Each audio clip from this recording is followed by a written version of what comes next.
இயேசு உங்களை நேசிக்கிறார். பிரியமானவர்களே, இந்த நாளில் ஆண்டவர் நம்மளோடு பேசும்படியாய் வேதத்திலிருந்து 2 வசனங்களை கூட வாசித்து நாம் வாழ்க்கையில கடைபிடிக்கக்கூடிய காரியங்கள் ஆண்டவர் நம்மளோடு இடைபடுவாராக.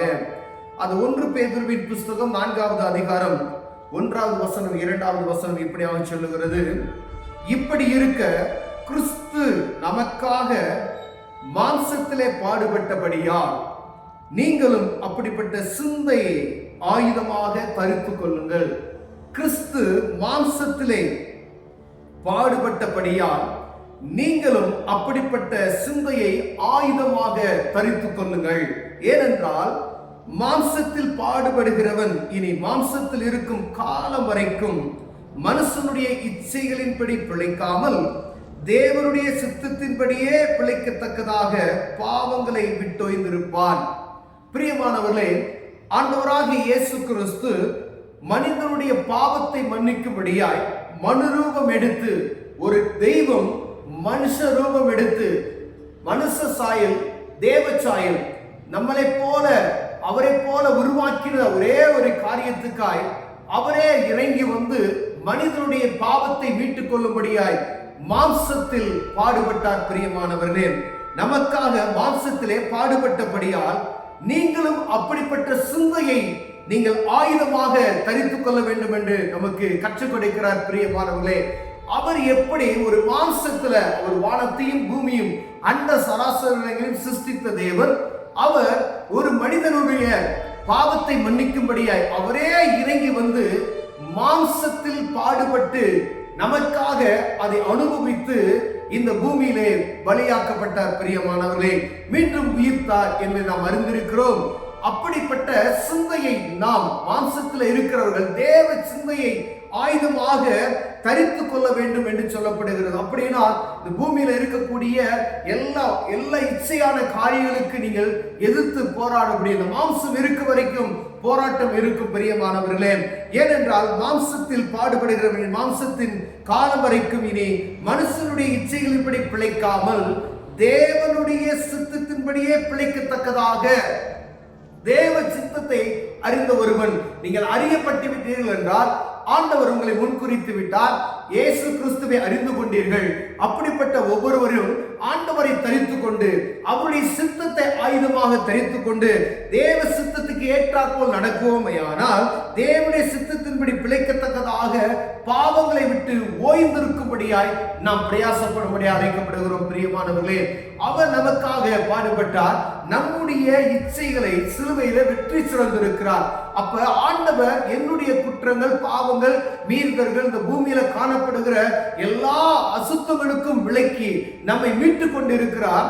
அதற்கு ஒரு வழி, ஆண்டவரை நம்மை சொந்த ரட்சகராய் ஏற்றுக்கொண்டால் மாத்திரம் போதாது. ஒவ்வொரு அவயங்களும், ஒவ்வொரு பாடுகளும், ஒவ்வொரு போராட்டங்களும், ஒவ்வொரு அசுத்தங்களும் நம்மை சுத்தி வந்து கொண்டேதான் இருக்கும். ஒருவேளை நீங்க ரட்சிக்கப்பட்டதுமே உங்களை விட்டு எல்லாம் விலகி ஓடிவிடாது.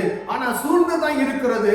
அவைகளை தேவ சித்தத்தின்படி நீங்கள் அதை எதிர்த்து நின்று ஆயுதமாக தரித்துக் கொண்டு இந்த பாவங்களை விட்டு பிழைத்து பாவங்களை விட்டு ஓய்ந்திருக்க வேண்டும் என்று ஆண்டவர் சொல்லி இருக்கிறார். பிரியமானவர்களே, அவரை தரித்துக் கொண்டவர்கள், எனக்காக கிறிஸ்து அடிக்கப்பட்டார், என்னுடைய மீறுதலை அவர் சுமந்து கொண்டார், இந்த காரியத்தில் வெற்றி சிறப்பதற்கு அவர் தன்னையே கொடுத்தார் என்கிற ஒரு நம்பிக்கை நமக்குள் இருக்குமேயானால், அந்த சிந்தையை தரித்தவர்களாய் இருப்போமேயானால் இந்த பாவங்களை விட்டு நாம் ஓய்ந்திருக்குவதற்கு ஆண்டவர் உதவி செய்வார். பிரியமானவர்களே, ஒரு பாவங்களை சூழ்ந்து வரும் பொழுது, இழுத்துக் கொள்ளும் பொழுது, ஏதோ ஒரு இச்சை உங்களை இழுக்கும் பொழுது, உங்களால் முடியாத ஒரு காரியம், ஏதோ ஒரு காரியம் உங்களை சூழ்ந்து கொண்டே வருகிறது என்று நினைத்தீங்க, ஆண்டவர்களை தொட்டிருந்தார், ஆண்டவர் நாமம் மகிமைப்படுவதற்காக அவர் உங்களை ரட்சிப்புகளை நடத்திருந்தார், அவர் அறிந்திருந்தார், நீங்கள் அவரை அறிந்திருந்தார். அப்படின்னா தேவ பிரசன்னத்தோடு நீங்கள் செயல்படுவீர்கள். ஆனால் ஆண்டவரை நோக்கி பார்த்து இந்த பாவத்தை மேற்கொள்வதற்கு அதிகாரத்தை எனக்கு தாங்க சொல்லி நீங்க கேட்டீங்கன்னா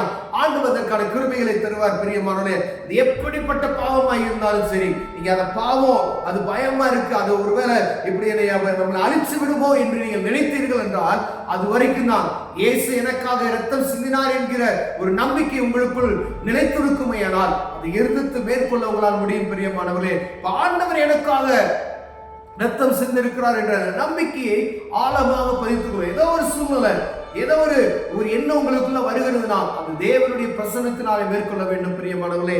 அப்பொழுது இந்த பாவத்தை விட்டு என்ன செய்ய ஓடி போக முடியும், விட்டு ஓய்ந்திருக்க முடியும் என்று சொல்லப்படுகிறது பிரியமானவரே. அநேக நேரங்கள் நமக்கு இப்படிப்பட்ட போராட்டங்கள் வருது.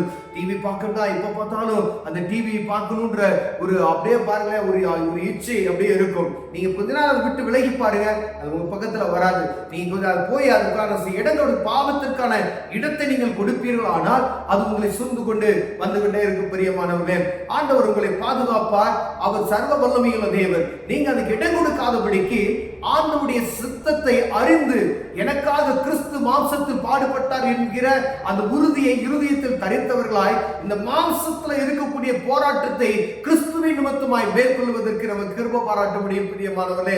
எந்த சூழ்நிலையாக இருந்தாலும் சரி, உடனே தேவ சமூகத்துக்கு தெரியும், ஆண்டவரே இந்த காரியம் எனக்கு டிஸ்டர்பன்ஸா இருக்கு, ஆண்டவரே இந்த காரியத்தை விட்டு எனக்கு எதிர்த்து போராடுவதற்கு பலன் தாங்க அப்படின்னு சொன்னா ஆண்டவர் உடனே இறங்கி வருவார் பிரியமானவர்களே. உங்கள் பாவத்துக்கு நீங்க மேற்கொண்டு நீங்க ஜெபிக்கும் பொழுது, நீங்க அறிக்கையிடும் பொழுது ஆண்டவருக்கு கிருபை பாராட்டுவார். உடனே அந்த காரியத்துக்கு ஆண்டவர் மனம் இறங்குவார் பிரியமானவர்களே. ஒரு மனிதன் பாவத்தை விட்டு ஓய்ந்து ஆண்டவரை அறிந்து கொள்ளும் பொழுது பரலோகமே சந்தோஷமாய் இருக்கும் என்று வேதம் சொல்லுகிறது. அப்படியானால் நீங்க அதை அறிக்கை செய்யணும். ஆண்டவரே இந்த பாவம் என்னை சூழ்ந்து கொண்டே வருகிறதே அப்படின்னு சொன்னீங்கன்னா இந்த காரியத்துக்கு நீங்க ஜெபம் செய்யணும். இயேசுவை நோக்கி நீங்க பார்ப்பீர்கள், ஆனால் ஆண்டவர் அதை விடுவித்து உங்களை காத்துக்கொள்ள வல்லமையுள்ளவராக இருக்கிறார். கண்களை மூடவும் செய்வோம். அன்பின் தகப்பனே, மாம்சத்தில் ஆண்டவரே எங்களுக்காய் ஆண்டவரை நீங்க பாடுபட்டது போல ஆண்டவரை எங்களுக்குள்ள மாம்சத்துல இருக்கிற காலம் வரைக்கும் இந்த உலகத்தில் இருக்கக்கூடிய போராட்டங்களை மேற்கொள்வதற்கு தேவ ஆவியால் எங்களை நடத்துவீராக ஜெபிக்கிறோம். இயேசுவின் நாமத்தில் பிதாவே, ஆமென்.